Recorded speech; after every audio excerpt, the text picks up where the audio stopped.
Bueno, muy buenas tardes para todas y todos. Para empezar este diálogo que, digamos, estamos proponiendo desde el grupo de investigación con Lola Sentales y Germán Mariño, quisiera leer un corto párrafo que recoge un poco la intención que tenemos con este conversatorio. Dimensión Educativa es hija de su tiempo, es hija de las dinámicas políticas y sociales de América Latina y es también causa y efecto del surgimiento de la educación popular en Colombia. Su historia es discontinua y no lineal y está marcada por los cambios que a mediados y finales del siglo pasado agitaron la escena político-social de Latinoamérica y el mundo. Reconstruir la historia de Dimensión es reconstruir también la historia del resurgimiento de la educación popular en la década de los 60s y 70s. Es acercarse a la comprensión de la forma como la educación de adultos y la educación popular se desarrollaron en el país. Esta historia, sin embargo, no se ha escrito aún. Vive en los recuerdos de sus fundadores y en los de las personas y organizaciones que se encontraron en algún momento con el trabajo de Dimensión Educativa. Sus referencias son los proyectos que adelantaron y su producción escrita. Por eso hemos decidido empezar con esta reconstrucción histórica a partir de este evento, a partir de tres preguntas que contestaremos entre todas y todos. Para ello, Lola y Germán tendrán 5 minutos por pregunta y el auditorio otros 5 minutos. Empecemos entonces este diálogo respondiendo a la siguiente pregunta. ¿Por qué hacer énfasis en la dimensión educativa de los procesos políticos y sociales? Cuando quizá yo lo remito la pregunta también al origen de Dimensión, es decir, ¿de dónde surgió? Esto surgió a finales de los años 70, 76, 77, y es la confluencia de personas a quien nos vinculaba pues una misma posición ideológica y que fuimos encontrando la posibilidad de dar respuesta al momento, al contexto y a la coyuntura que se vivía en ese momento. En ese momento el hecho educativo que no era conocido y había tenido una significación para América Latina pero no era conocido, era la campaña de alfabetización en Cuba. Ese proceso de alfabetización convocó a algunas personas para hacer una reflexión sobre alfabetización, convocado por una iglesia protestante. Allí llegaron personas, obviamente, que estábamos interesadas, que en ese evento yo no estuve, Germán y Mario sí, estaban interesados en el debate sobre algo que era muy importante en ese momento del país y de América Latina, que era el tema de la alfabetización.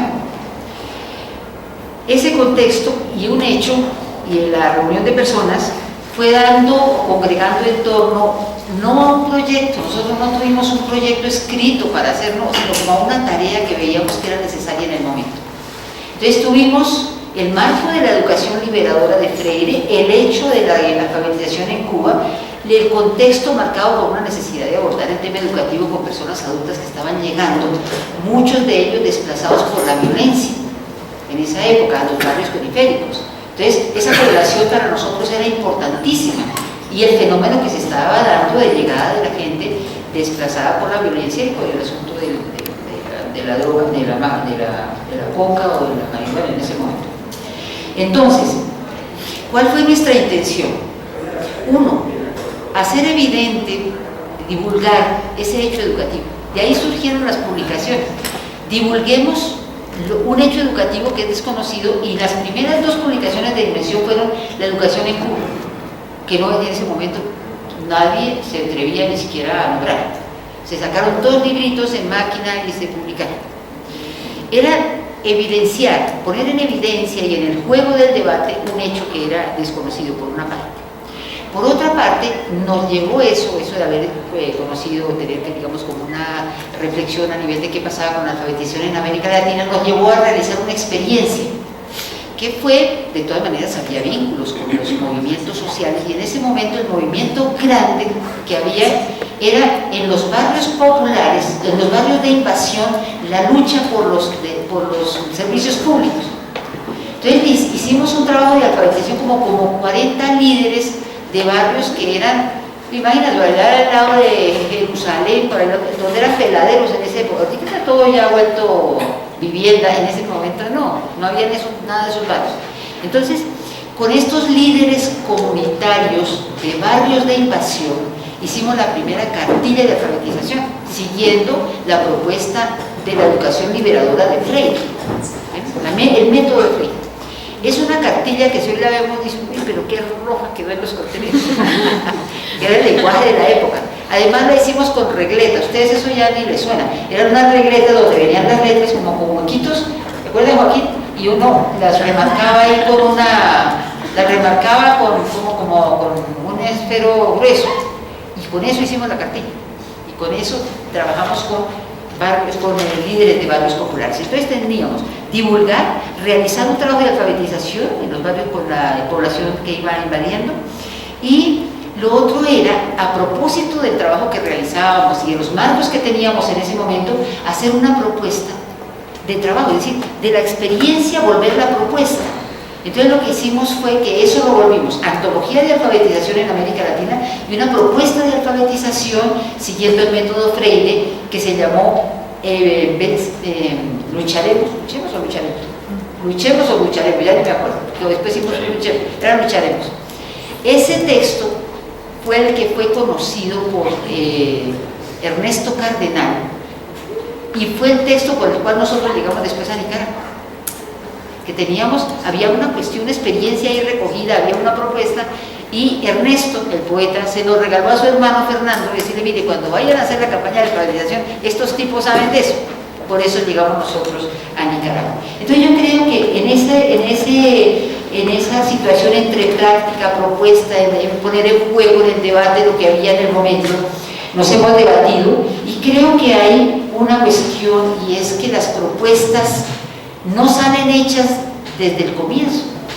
Son intuiciones, son afinidades, son convicciones, son encuentros que nosotros hicimos sin tener ni un peso. Germán trabajaba en bienestar familiar, creo, ¿no? En esa época. Mario estaba en el Leo 13 y... Trabajaba con familia. No, todavía no. Todavía. En esa época. Y Mario estaba en el Leo 13 y en la revista Alternativa, en aquel yo estaba en la Javeriana y en Poza. Vivíamos de nuestro trabajo y no necesitábamos, pues no era que no necesitábamos, siempre lo hemos necesitado, pero en ese tiempo nuestro trabajo no fue a propósito de un proyecto gestionado, y nosotros no hicimos un proyecto para la conciencia. Dimensión Educativa empezó como en 76-77, estuvimos en Nicaragua en 79, el 80, el 91 pasamos para la personalidad jurídica, hasta el 91 pasamos como personalidad jurídica. Y el primer proyecto que hicimos sobre alfabetización fue como en el 82. Entonces mira todo ese trabajo que habíamos hecho, porque nos movimos harto en esa época y no teníamos ese trabajo. El sujeto prioritario eran los adultos migrantes por el desplazamiento de la violencia, de la droga, que iba surgiendo en ese momento en el país. Y la tarea era la alfabetización, que era la tarea del momento, la tarea política, eminentemente política. Asumimos la alfabetización como una tarea político-pedagógica. Entonces fue la respuesta que dimos en el momento, y creo que en otros momentos estaría el asunto de haber contribuido a ese me dicen cuando ya... Uy, ya se acabó hace como... Entonces me quedo en el comienzo. No, es que la dinámica es que los dos nos gastamos 5 minutos. No, cada uno tiene... Cada uno, entonces me dio 4 minutos.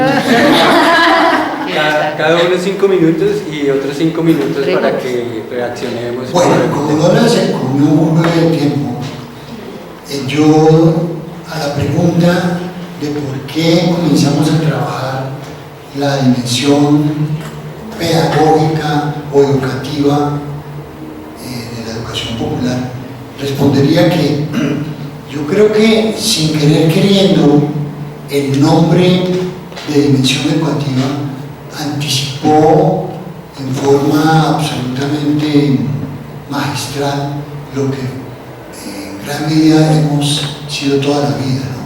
Hemos peleado contra todos los sociólogos y los trabajadores sociales y los economistas a decir que la educación popular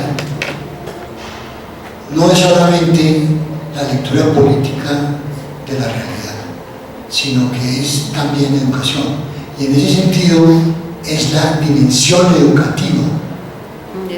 ¿Sí? O sea, sin saberlo, en esa época nosotros ya intuíamos que había que trabajar obviamente con todos los saberes desarrollados por las ciencias sociales. No le estamos echando pestes a los sociólogos ni a los trabajadores sociales, ni a los antropólogos ni a los psicólogos. No, ellos siempre construyen nuestro telón de fondo, obviamente, ¿no? Y hay que tenerlos en cuenta y enriquecerlos. Pero no somos sociólogos, ni somos antropólogos, ni somos psicólogos. Somos un grupo que busca la dimensión educativa de la educación popular. Y la dimensión educativa del movimiento social, ¿no? Entonces decíamos, en el naciente movimiento social nosotros somos, porque siempre ligamos la educación popular al movimiento social. Entonces nos definíamos como dimensión educativa del movimiento social. Listo, muchas gracias por las respuestas. Efectivamente la primera pregunta que desde el grupo de investigación redactamos tenía que ver con, en últimas, la pregunta por el nombre de la Asociación Dimensión Educativa, y en ese sentido la pregunta por los objetivos, por las intenciones y por las apuestas de la asociación, ¿no? Entonces abrimos 5 minutos estrictos para reflexiones, preguntas frente a eso, a la dimensión educativa, que pues ya Lola y Germán han hablado y han llenado de minutos. Entonces ahora sí, frente a la pregunta de la dimensión educativa en los procesos sociales y políticos, ¿hay alguna reflexión por parte del auditorio, una pregunta, una inquietud, una sugerencia que se quiera hacer en el momento? A mí me parece muy sugerente la pregunta formulada alrededor de por qué ese componente o esa dimensión educativa en los procesos organizativos y los procesos sociales de movilización. Y creo que es también sugerente, es sugerente pues por el debate que nos puede generar en el presente, ¿no? O sea, a veces es importante escuchar experiencias de mucha trayectoria y muy consolidadas para poder entender cuáles son las lógicas que, aunque en contextos distintos, puedan seguir operando para señalarnos rutas, pistas de cómo hacer un trabajo de organización, de movilización que potencie la transformación de la realidad. Yo creo que muchos de los que estamos acá pues tenemos esa intención en lo que hacemos. Y pensarse en el asunto educativo a veces pasa desapercibido como un componente central cuando se trata de fortalecer procesos de organización y de movilización. O sea, se piensa que lo educativo es poco relevante en relación a lo político, o que lo político y lo educativo no se cruzan en ningún punto, o que para ser suficientemente beligerante, revolucionario y radical, usted no se centra tanto en lo educativo, sino más en lo político, y si usted hace educación política, pues es una educación que, digamos, tiene una línea señalada, tiene unos contenidos preestablecidos, pero cuando nos pensamos en reconocer esa dimensión, ese campo, ese componente, ese escenario educativo en los procesos de organización, aparecen una serie de elementos que son importantes y que tienen que ver efectivamente más con lo pedagógico, pero se cruzan todo el tiempo con lo político. Entonces creo que esa pregunta tiene una vigencia enorme de, bueno, ¿dónde está esa dimensión educativa de los procesos organizativos en los que estamos, de los procesos sociales en los que participamos de alguna manera, y cómo desde lo educativo se potencia la construcción de nuevas maneras de ver y de actuar en la realidad? Porque si no, pues no vamos a poder transformar nunca ni este país, ni las relaciones que tenemos entre los seres humanos que habitamos en estos escenarios, ni vamos a poder transformar la academia, que vamos a seguir considerando que lo educativo no tiene nada que ver con lo político, pues nos seguimos moviendo en dicotomías que son falsas. No sé si me permite seguir. Claro. Hubo un momento en la educación popular, y un momento largo, en donde el discurso político estaba por encima de lo pedagógico, ¿verdad? Entonces, en la transformación social, y ha costado plantear y replantear el asunto de la importancia de lo educativo pedagógico, para hacer ver que lo pedagógico es cuestión también de eficacia política. No es solo porque es un valor en sí mismo, sino que es condición de eficacia. Es decir, que los elementos que nos da el debate y la propuesta pedagógica hace que nuestro trabajo también, en el caso de los movimientos sociales, pues tengan una mayor. Bueno, pues esas reflexiones nos permiten como precisamente dirigirnos a la segunda pregunta. Lo que menciona Lola un poco cuando nos habla de cómo el trabajo alrededor de la educación popular, el trabajo de dimensión educativa en un comienzo estuvo centrado o digamos con un énfasis en esa dimensión política de su trabajo. También nos lo menciona Germán en unas reflexiones escritas que él hace y donde señala un poco ese trasegar, esa vida orgánica que Dimensión Educativa tuvo. Entonces Germán nos ayuda a separar 3 etapas de Dimensión Educativa y alrededor de esas etapas pues queremos hacer la pregunta. La pregunta es como cuál es el aprendizaje, el principal aprendizaje, la principal reflexión de cada una de esas etapas. Las etapas, digamos que vendrían siendo una primera etapa de la década del 70 al 80, donde, como Lola lo menciona, hay una sobrepolitización de ese ejercicio en los procesos organizativos, en los procesos educativos populares. Esa hasta ahí sería una primera etapa de sobrepolitización. Una segunda etapa donde está como la caída del paradigma socialista ya en la década de los 90 y donde hay de pronto una desmitificación, una despolitización también como de ese sueño así meramente político, un poco socialista, y una tercera etapa, en la segunda etapa acompañado de esa crisis del paradigma también un surgimiento de nuevos actores, ¿no? De donde también acompañado a la crisis vienen también nuevos movimientos sociales, nuevos actores dentro de ese movimiento social, y una tercera etapa que se menciona como ya la vía que abren esos nuevos actores, que viene siendo también un diálogo con quizá la educación formal, un diálogo con los movimientos de mujeres, y en especial un asunto que señala Germán, que es como una propuesta con lo que vendría a llamarse la etnografía de acción participativa y un poco el diálogo cultural. Entonces, pues la pregunta es ¿cuál es el aprendizaje de cada una de esas etapas que ha tenido Dimensión Educativa? A ver, hay algo que yo quisiera también plantear como riqueza al interior de Dimensión, que obviamente se reflejaba en el trabajo hacia afuera, y era que Dimensión Educativa era un grupo interdisciplinar. Era, digo yo, porque ahorita no estamos todos, pero nosotros siempre fuimos un grupo pequeño. Cuando hubo un montón de gente éramos 7. Lo que pasa era que hacíamos ruido y entonces a la gente le parecía que éramos un montón. Pero en la etapa grande éramos 7, como miembros, aunque trabajábamos con otras personas muy ligadas a Dimensión, pero digamos que perteneciéramos, éramos 7. Ese equipo logró una manera, como las personas, los grupos también van adquiriendo cierta autonomía, cierta manera de ser. Una modalidad de organización muy ligera, muy ágil, muy de acuerdo con lo que éramos. Lo otro era que nosotros garantizamos 2 espacios que fueron muy importantes, que fueron, es decir, cómo el equipo se vuelve espacio de formación, ¿verdad? Y logramos garantizar 2 espacios. Uno que era el análisis de la coyuntura, justamente para ponernos en sintonía pues con lo que venía ocurriendo, con lo que venía pasando, y poder dar una respuesta acorde con lo que ocurría. Pero otra era el debate temático. Yo recuerdo que nosotros nos salíamos de Bogotá por allá a una casa de retiros o a donde pudiéramos estar 3 días, eran como los retiros espirituales casi. Y recuerdo que en una casa por allá en la calle, nos preparamos para el tema del conocimiento. Entonces, los 3 grupos que estaban eran el de teología, el de arte, que era música, teatro, y el de educación.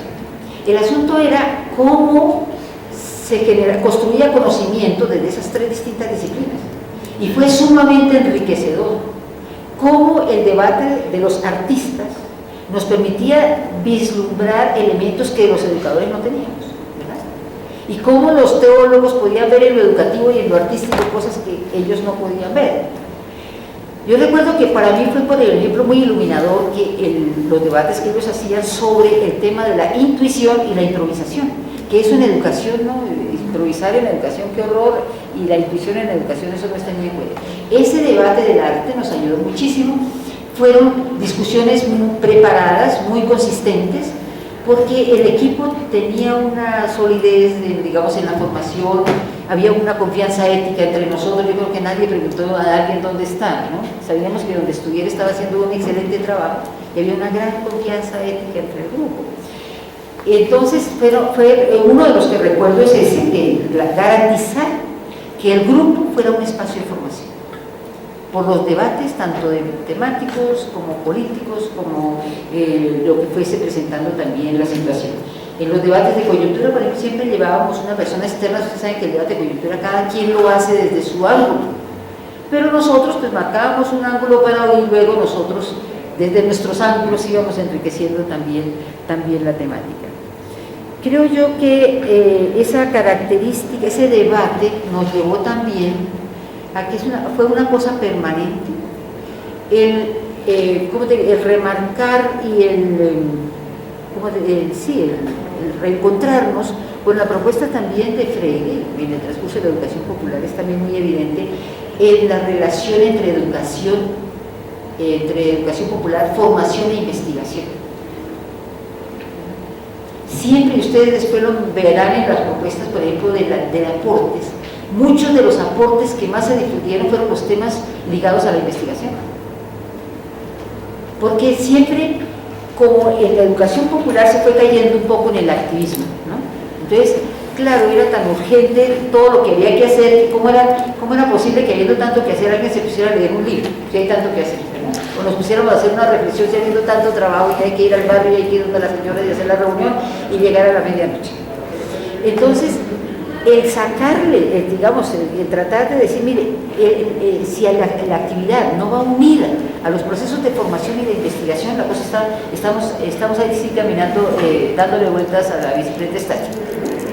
Y entonces ahí sí que tantas idas y venidas, tantas vueltas y revueltas, diga usted, señora, son de alguna utilidad, ¿verdad? Entonces era marcar eso, es decir, pensemos a ver qué es lo que estamos haciendo y para dónde vamos. Y en eso, los procesos formativos que nosotros hacíamos, los talleres y demás, y en la parte de los materiales y los elementos que tuvimos en algún momento, tuvimos de sala de grabación, tuvimos de impresión de cassette, eso a ustedes debe sonar, pero así era la prehistoria. Teníamos una serie de servicios para que la gente pudiera tener ese abanico de posibilidades, acceder a otros niveles de formación, a otras posibilidades que estaban muchas veces negadas para los sectores con los cuales nosotros estábamos trabajando. Pues no sé si tengo más minutos. Yo si no, siga usted y si acaso me queda algo.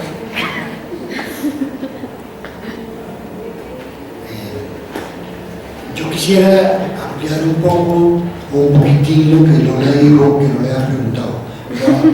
Pero creo que es interesante. Nosotros nos negamos a crecer. Siempre fuimos un grupo muy pequeño. Y las 2 o 3 veces que lo intentamos fue catastrófico. Y fue catastrófico, bueno, primero, que nunca delegamos, nunca pusimos a otras personas a hacer lo que nosotros teníamos que hacer.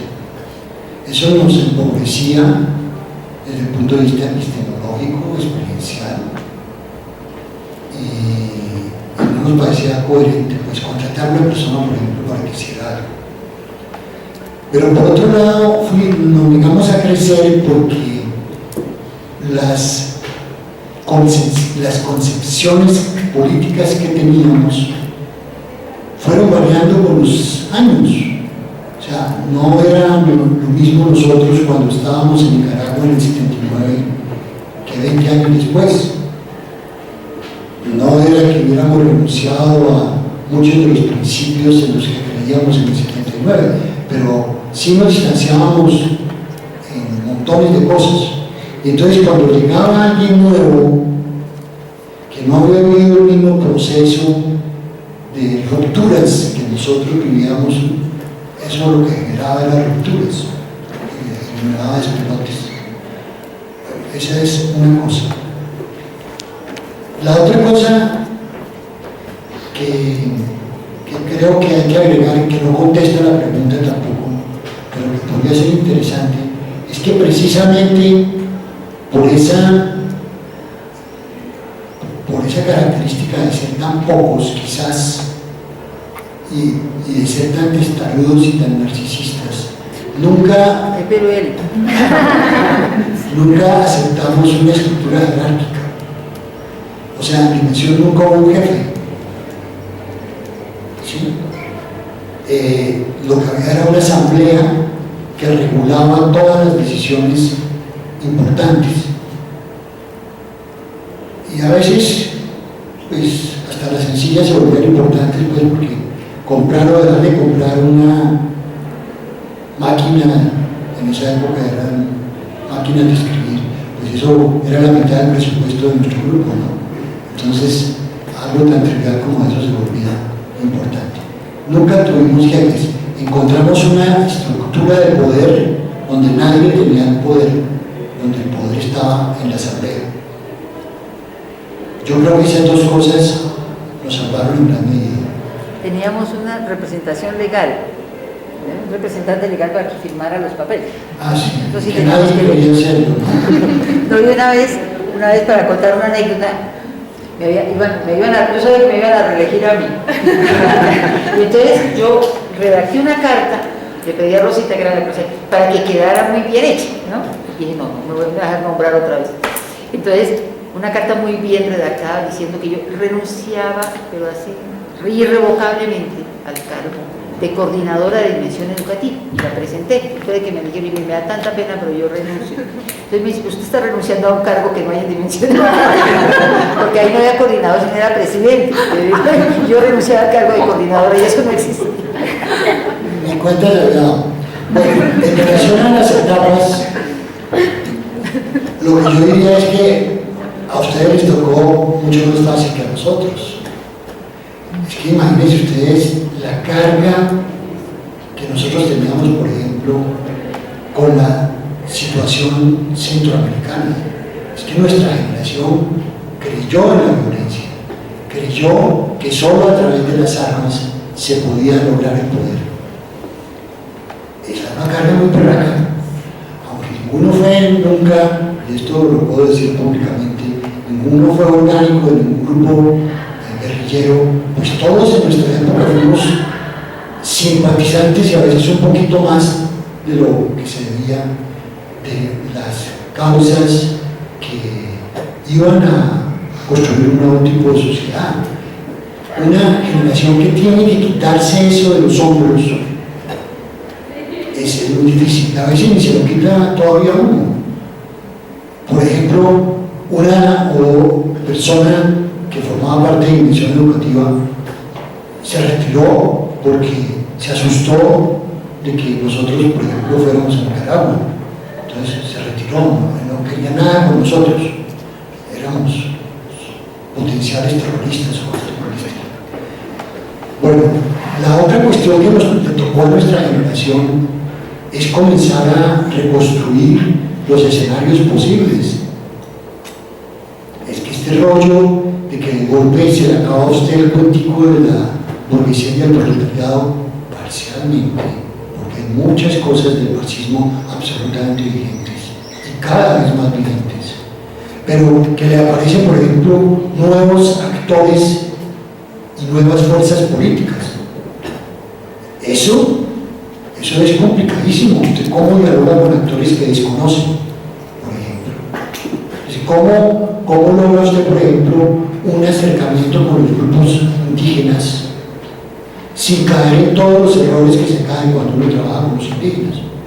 Nosotros trabajamos algunas cosas con el CRIT, por ejemplo, pero trabajamos mucho con el cuaternario en el Ecuador, por ejemplo. Y eso es terrible. Solo con los grupos indígenas a veces se siente uno con una campaña mentirosa. Allá se practica el racismo al revés. O sea, toda esa mitificación que uno tiene del grupo indígena, de los otros grupos, eso hay que aprenderlo a tomar distancia. No estoy criticando a los indígenas, de ninguna manera, pero sí hay que aprender a relacionarse en una forma de igual a igual con otros grupos y no hacer lo mismo, no dejarse hacer de ellos lo que uno hacía antes con ellos. Eso es un aprendizaje de los 1000 diablos. Eso fue muy difícil y sigue siendo muy difícil. Y creo que el gran drama de la educación popular es que, por lo menos la etapa 1, la etapa diría yo, esa etapa de los 60, 70, esa etapa fundacional no ha sido superada por muchos grupos. La etapa mesiánica, la etapa doctrinaria, la etapa estalinista, digámoslo, no ha sido superada por muchos grupos. Y los que han entrado, digamos, en la tercera etapa, tienen un discurso muy renovado, muy Foucaultiano, muy lo que usted quiera, pero siguen sin incorporar en su práctica concreta la dimensión educativa de la educación popular. Y entonces, con nuevos discursos, siguen haciendo viejas prácticas. Muchas gracias. Bueno, de pronto alguien de nosotros quiera hacer alguna reflexión, alguna pregunta.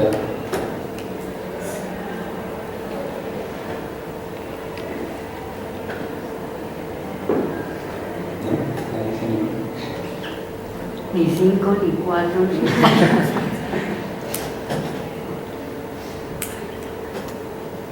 Pues a mí me queda la pregunta, es como para las generaciones, pues uno, que se están formando en la universidad, dos, que seguimos vinculados a la docencia en algunos espacios académicos o no.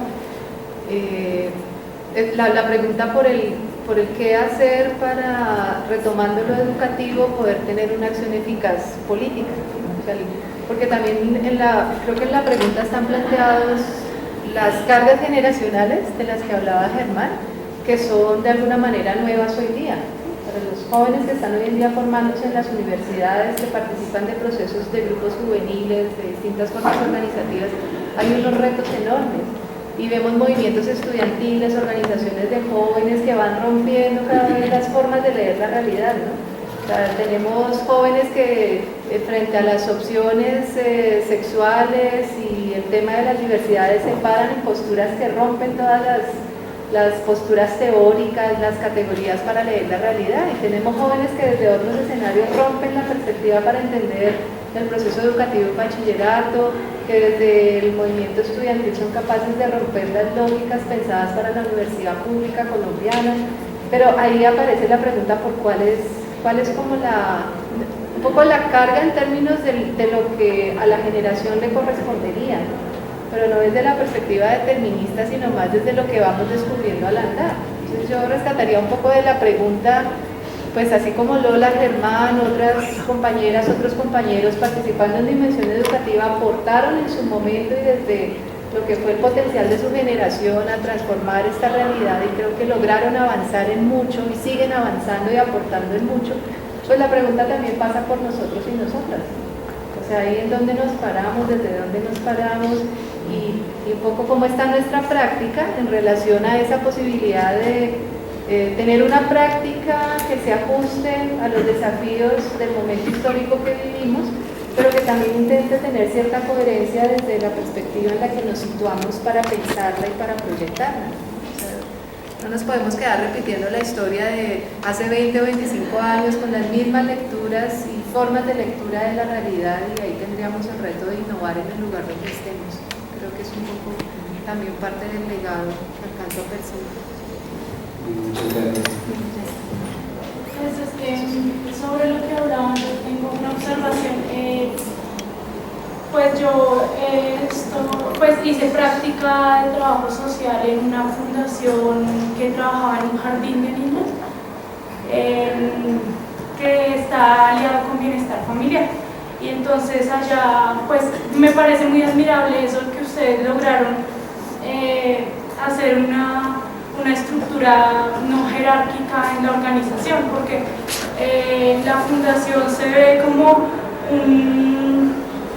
unas jerarquías de poderes, de control, no solo de cómo se trabaja, sino de quién debe hacer qué, y lo que pasa es que a veces ni siquiera es que dejen repartidas labores, sino que alguien hace todo y controla casi todas las acciones. Las cosas que hacen los demás tienen que ser técnicas y muy poquitas. Entonces, pues a mí sí me parece que es muy difícil eso de lograr una estructura que no sea jerárquica en las organizaciones. Entonces, a mí sí me gustaría saber qué me hicieron. ¿Cuál es el secreto? Y yo tenía otra pregunta, digamos, que uno podría decir son dos preguntas en una. Entonces, la primera hace referencia un poco a cómo vivió Dimensión Educativa esa nueva etapa un poco de la educación popular, mucho más ciudadanista, que está relacionada con los derechos del ciudadano, que es una educación popular que obviamente crece a la sombra de la institucionalidad y que, digamos, un poco cambia ahí lo político sustancialmente. Como Dimensión Educativa se relacionó con esa nueva etapa de la educación popular ciudadanista, digamos. Y la segunda pregunta sería, ¿en qué etapa se encuentra ahorita Dimensión Educativa, ¿no? ¿Qué pasa un poco con ella y cómo también hay unas reflexiones al respecto? Mira, hay una cuestión, y es que de ese discurso sobrepolitizado, por influencia de lo que pasó en el Cono Sur, fundamentalmente en Chile, vino el tema de la democracia. Entonces se pasó el tema así súper político y tal, el tema de la democracia, y se fue asumiendo, pues, en una instancia donde yo estaba, pues se fue asumiendo el discurso de la democracia, tratando de rescatarlo de la democracia puramente liberal, ¿no? Y de tratar de darle contenido a eso que era, y digamos, pasó a los debates institucionales la lucha por la democracia. Lo que pasó es que de pasar de un discurso único, ¿verdad?, de la educación popular, un discurso único, con la fragmentación de los discursos que se dio, ¿verdad? Entonces, ya no hay de educación popular, que era una totalidad lo cual cabía todo, sino que ya eso se fragmentó, y entonces hay educación ciudadana, educación para los derechos humanos, educación para la paz, educación no sé cuánto. ¿Qué se hace con la orientación de la educación popular? Como que hay una fragmentación, ¿verdad? Hay una fragmentación, no hay ni un cuerpo único, ni una explicación única, ni un sustento único de la educación popular, sino que se fragmenta en distintas áreas o sujetos con los cuales se trabaja, y donde la educación popular marca una orientación, que es fundamentalmente su intencionalidad ético, política, emancipatoria, pedagógica, investigativa. ¿Ves? Pero entonces sí, se pasa, es decir, cada momento también va adquiriendo como unas discusiones, discursos que emergen de las condiciones de los diferentes contextos, ¿verdad? El discurso único, pues se ve influenciado por lo que en distintos espacios y momentos se van dando en el debate. El Cono Sur planteó muchísimo, y hubo debates internos sobre el asunto de la democracia y la educación para la democracia y la ciudadanía. Eso vino muy en el primer momento del Cono Sur, cuando se rompió. Sí, pero es peligroso también, ¿no? Es decir, es peligroso porque de golpe de ahí pasa uno a que las clases sociales no existen, ¿sí? Y bueno, ese es el debate fundamentalmente que ustedes tienen entre manos, ¿no? ¿Cómo es el problema? Juan Sborda peleaba mucho por la cooptación, ¿no? Termina uno, bueno, pero tampoco tenemos suficiente claridad. Lola hace un planteamiento que me parece muy sopesado y creo que puede enriquecer. Con relación a la otra pregunta, ¿qué estamos haciendo ahora? Bueno, nosotros seguimos ya con menos ímpetu. Nuestros últimos trabajos han sido en dos campos. Uno en la evaluación de proyectos sociales y otro en inserción de jóvenes desertores de la escuela. O sea, nosotros no hemos trabajado nunca dentro de la educación formal estrictamente, pero siempre hemos tenido de manera tangencial encuentros con la educación formal. Por ejemplo, bueno, Neiva particularmente, Lola, pero por ejemplo hemos tenido un trabajo muy largo sobre trabajo infantil y escuela. O sea, sí es escuela, pero es lo que pasa con los niños trabajadores en la escuela. No nos metemos pues con el currículum de matemáticas, por decir eso. Pero hemos tenido también un trabajo largo, un poco fructífero, con tratar de crear un modelo para aquellos niños desertores de la escuela, expulsados de la escuela, que se intentan reintegrar, ¿sí? Entonces, uno de nuestros fuertes es la lectura y la escritura, y por ahí trabajamos. Si no hay un buen desarrollo lector-escritor, pues los niños no pueden, digamos, hacer una primaria acelerada. Y ya son muchachos de 12 años que ya no lo reciben en ninguna parte. Entonces, actualmente hacemos 3 cosas, he dicho 2. Una, evaluación de proyectos.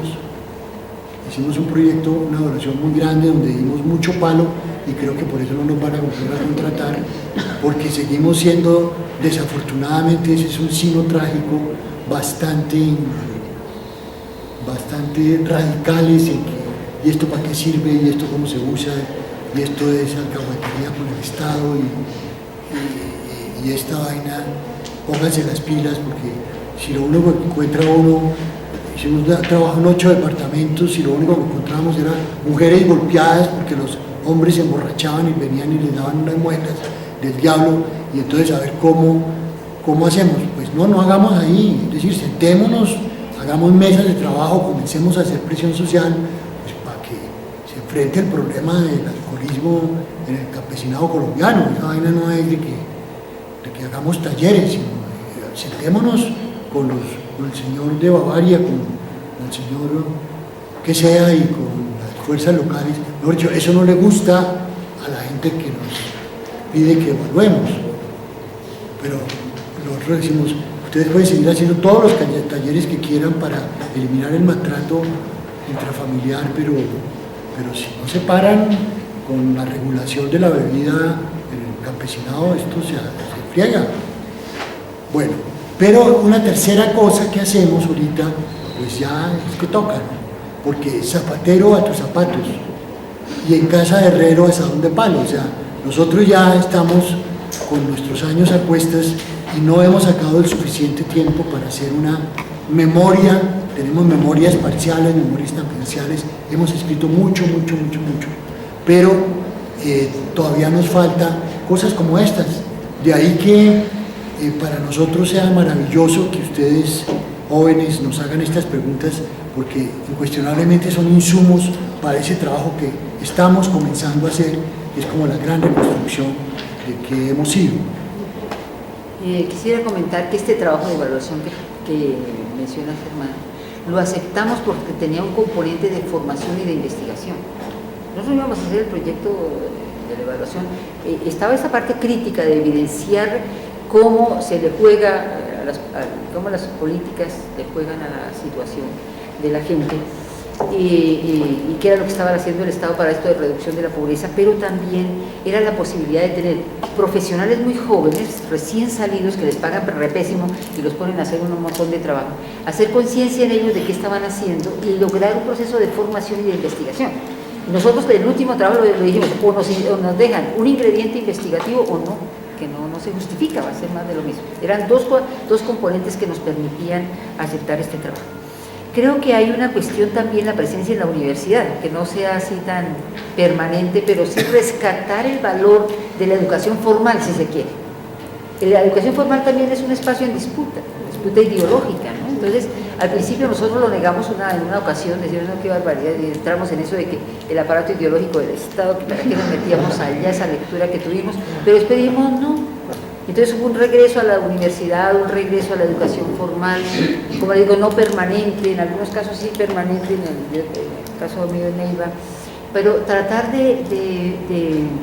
como de asumir que la educación popular también, la educación popular no es propia solamente de los ambientes no escolarizados, sino que es también un elemento que debe hacer presencia en la escuela, porque como les digo es un espacio también de lucha ideológica y donde las cosas se puede haber un aporte de la educación popular. Creo yo que, bueno, no sé. Bueno, yo creo que a Lola no le ha ido tan mal en las universidades, porque a mí me han echado de 3. No, a mí de una. A mí de una. Bueno, la publicidad del evento tenía este logo de aportes y decía un diálogo permanente con dimensión educativa. Digamos, escogimos el logo de la revista Aportes porque efectivamente creemos que dimensión educativa... ¿Hay una pregunta por ahí? ¿No? ¿Qué pasaba? Sí, faltaba como el secreto la para construir organizaciones democráticas. Ya. Bueno, no sé, yo creo que no ser muchos es parte del secreto, o sea, que los colectivos no sean muy grandes. El CINEP va a tener 120 investigadores, y eso fue el mierdero más grande. Yo estuve en una evaluación, esto era terrible. Foro por Colombia tuvo en un momento como 60, y eso también fue el despelote, ¿sí? O sea, esos crecimientos grandes son muchos. Segundo, que haya sintonía política e ideológica, pero como eso no es, eso va evolucionando, va cambiando, ¿sí? O sea, depende de las coyunturas y depende de la sensatez y de la transparencia de cada miembro, las cosas van cambiando. Si alguien se queda o se adelanta demasiado, si alguien se queda en la lucha guerrillera o si alguien se va para la ciudadanía extrema, pues nos fregamos, ¿no? Ese tipo no cabe en el colectivo. Entonces tiene que ir uno sintonizado, diría yo que esa es una segunda característica. Yo no sé qué más. Yo creo que garantizar en los distintos digamos, espacios, momentos de reflexividad crítica, que permita que se vayan viendo las cosas, ¿no? ¿Qué está pasando? Se vayan analizando y se vayan haciendo los ajustes, para que no quede en manos de uno nada más, sino generar espacios de reflexión crítica. Yo diría uno más ya muy personal. No crean que van a vivir de estos trabajos. O sea, nosotros vivimos solo parcialmente de dimensión educativa, pero todos trabajamos en otras cosas, medio tiempo. En algunas épocas dimensión nos ocupó todo el tiempo, en otras no, pero básicamente la idea es que uno no puede depender exclusivamente de la organización, del grupo y del colectivo, porque no, los sueldos que uno se pone son muy malos, con eso no se puede vivir y toca buscárselo también por otros lados. Alguien me preguntaba, le decía yo, ¿por qué han permanecido? Y era porque nosotros éramos grupo antes de ser proyecto con dinero, con propuesta, ¿no? Es decir, ¿cómo garantizar un grupo de esa afinidad? Que si hay el dinero, perfecto, ¿no? Nosotros tuvimos tiempos donde nos solventamos perfectamente, pero hubo un momento en donde no tuvimos ni un peso, entonces nos reuníamos y llegaron 4 pesos, pues repartámonos esos 4 pesos y vamos a ver cómo sobrevivir, ¿verdad? Pero el grupo no se afectaba por eso. Por esos otros lazos que había, por esas razones de, como les decía, de convicciones que van más allá de lo puramente, digamos, argumental, racional, ¿no? Más allá por ese aspecto de convicciones que mantenían presente y vivo el interés en un trabajo común, ¿no? ¿Qué se te había otra pregunta? Estaba yo sí, muy inspirada hablando de la revista Aportes. Y hace la revista, no valga la redundancia. Entonces, en ese sentido, la pregunta que sigue a continuación, pues hace referencia a eso, a los aportes de dimensión educativa. ¿Cuáles son esos aportes de dimensión educativa en lo que podríamos llamar un cuerpo teórico y práctico de la educación popular? Bueno, contesto primero porque si no, Lola después no me da qué decir. A ver, yo diría que hay 4 grandes aportes conceptuales. El primer aporte es la inserción de la etnografía como enfoque de investigación.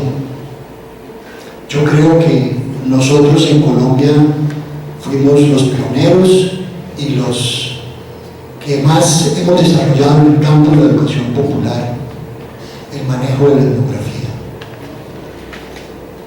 No podría decir lo mismo de la investigación de acción participativa, porque allí sí hay montones de grupos que la han trabajado. Nosotros nos sumamos a ella. Yo personalmente he sido muy crítico en algunos aspectos, pero obviamente nos nutrimos y nos enriquecimos con ella. Pero la investigación participativa, mucha gente ha trabajado y mucho más que nosotros. Pero sí pienso que la etnografía, e inclusive en esa propuesta de mezclar la investigación participativa con la etnografía, hemos hecho un camino bastante peculiar. El segundo aspecto conceptual es el de la sistematización, por eso sí lo voy a dejar, se lo valora porque ella es experta en el rollo. El tercero es el diálogo cultural. Nosotros hemos trabajado muchos años tratando de operacionalizar un cómo realmente dialogar con los sectores populares. Aunque en el vocabulario de la educación popular el diálogo se ha convertido en un caballito de batalla, en un lugar común, pues eso no pasa de ahí. Todo el mundo habla de diálogo, todo el mundo habla de participación, de creatividad, de criticidad, pero muy pocos realmente se han sumergido y han experimentado y han probado y han debatido el rollo del diálogo. Nosotros lo hemos hecho mucho, pero pensamos que eso es una tarea de una generación, apenas estamos comenzando a trabajar. Y es una tarea de una generación y una generación interdisciplinaria. Nosotros como hombres de nuestra época fuimos un poco guardadas las proporciones como Leonardo da Vinci, ¿no? O sea, yo llegué a tener una biblioteca, digamos, de 2000 volúmenes, pero no era de un solo tema, sino de todos los temas, ¿sí? O sea, era un hombre interdisciplinario, por eso fue una maravilla que me echaron de la universidad, porque fui autodidacta, que manejaba muchos ángulos, la epistemología, la política, la antropología, el arte, de todo con 1 milímetro de profundidad, ¿sí? O sea, nunca lograba nada más. Pero el problema del diálogo, para que realmente se logre construir un corpus, se requiere un trabajo interdisciplinario, pero de gente que maneje las disciplinas en profundidad, ¿sí? Por ejemplo, gente que maneje el problema vigosquiano, de verdad, ¿sí? Que maneje el problema de la zona de desarrollo próximo muy en serio, que recoja a Piaget en serio, ¿sí? O sea, que sea capaz de brindar el Piaget psicólogo que ya se mandó a recoger, pero que recoja el Piaget biólogo que renace con una potencia inusitada, o el Piaget epistemólogo, por ejemplo. Que recoja también todo ese mundo absolutamente desconocido por nuestra generación, que fue el mundo de lo emotivo, de lo emocional. Nosotros somos modernos y en ese sentido creemos que el hombre es cabeza y la mitad del diálogo es corazón y hígado, y eso no se ha trabajado. ¿Dónde está el golpe Maturana? No sé quién. Hay que trabajarlo, pero tiene que ser gente de distintas disciplinas. O sea, ahí necesitamos obviamente gente con una sólida formación política, antropólogos, muchos antropólogos, porque si no recabamos, y sociólogos, si no recabamos las representaciones sociales, si no recabamos los imaginarios, si no recabamos las creencias de los sujetos con los que interactuamos, no es posible hacer diálogo. Entonces, bueno, ese es el otro campo. Y el otro campo, diría yo, que nosotros hemos tratado de hacer una relectura de Freire, ese gran hombre que significó Freire para la educación popular. Nosotros lo hemos estudiado juiciosamente y hemos recogido de él lo bueno, lo malo y lo feo, porque Freire tiene cosas muy feas, ¿sí? O sea, hemos tratado de recoger al filósofo, al sociólogo, al epistemólogo, al hombre, pero también reconocemos que este hombre tiene una historia, que ha sido un intelectual, que no se pudo sustraer de todos los vicios de su generación y que todavía muchos de ellos están absolutamente vigentes, solamente por decir una pendejada. Seguir hablando de concientización es un exabrupto y lo seguimos haciendo. Inclusive el mismo Freire por allá hace 20 años lo replanteó, pero muy poco lo conocen. Nosotros también hemos trabajado mucho entonces en la relectura de Freire, la etnografía, la sistematización, el diálogo y la relectura de Freire, diría yo que son algunos de los aportes conceptuales a la educación popular. Creo que un aporte en la época, en el paso de educación liberadora de la educación popular, es el libro azul. Ese libro sale en ese paso y es el que da cuenta del paso de educación liberadora a educación popular. Y la gente lo reconocía por el libro azul, y es un planteamiento conceptual sobre la educación popular y una propuesta metodológica también sobre la alfabetización, y creo que eso a nivel de América Latina en muchos sectores se lee. Después me encontraba yo con gente, yo leí el libro azul, yo lo marcaba, no sé cómo. Alguna vez un muchacho que había salido de la cárcel me leí como 3 veces ese libro azul, ya no sé casi mejor. Se lo llevaron a la cárcel, entonces allá no tuvo tiempo de leerlo. Creo que hay un aporte conceptual en ese momento. Otro, el aporte de la alfabetización, que ha sido también en lo conceptual y en lo metodológico. Creo que el aporte último fue ligar la propuesta de alfabetización con el diálogo cultural. Cómo hacerlo dentro del planteamiento del diálogo cultural, tratando de superar esa parte puramente, ¿cómo te digo yo?, silábica, bueno, esa parte puramente mecanicista que muchas veces traen los métodos. Ese fue otro aporte que creo significativo. Otro fue el asunto de, a partir de la investigación acción participativa donde nos metimos, ¿verdad?, con dificultades y con muchas veces no lograba nunca lograba terminarse. Eso, cuando se mete uno en procesos participativos, es muy complicado, y ligar eso con la acción pues peor. Entonces muchas veces ni siquiera lo redondeábamos con el deseo, pues porque no alcanzábamos a redondear la cosa, pero nos metimos ahí, en ese campo, y de allí, justamente de allí es que salen las propuestas en las cuales hemos trabajado, que han sido la recuperación colectiva de la historia y la sistematización de experiencias. Esas vienen de la educación, de la investigación de acción participativa. Lo que nosotros hacíamos era eso, tanto que en el CEARNA, en una instancia de América Latina, estuvo conformada inicialmente por Pablo Freire, que venía de la educación, y Vivo Rossi, que venía de hacer investigación participativa en el exilio en Venezuela. Era la relación entre educación popular e investigación acción participativa. En esta, obviamente con las propuestas de Orlando Fassborda y demás, como este tronco de investigación acción participativa, surgen a nivel de la educación popular la investigación sobre histórica, donde también creo que hicimos un aporte con Alfonso, tuvimos un texto y ahí hemos hecho algunos trabajos.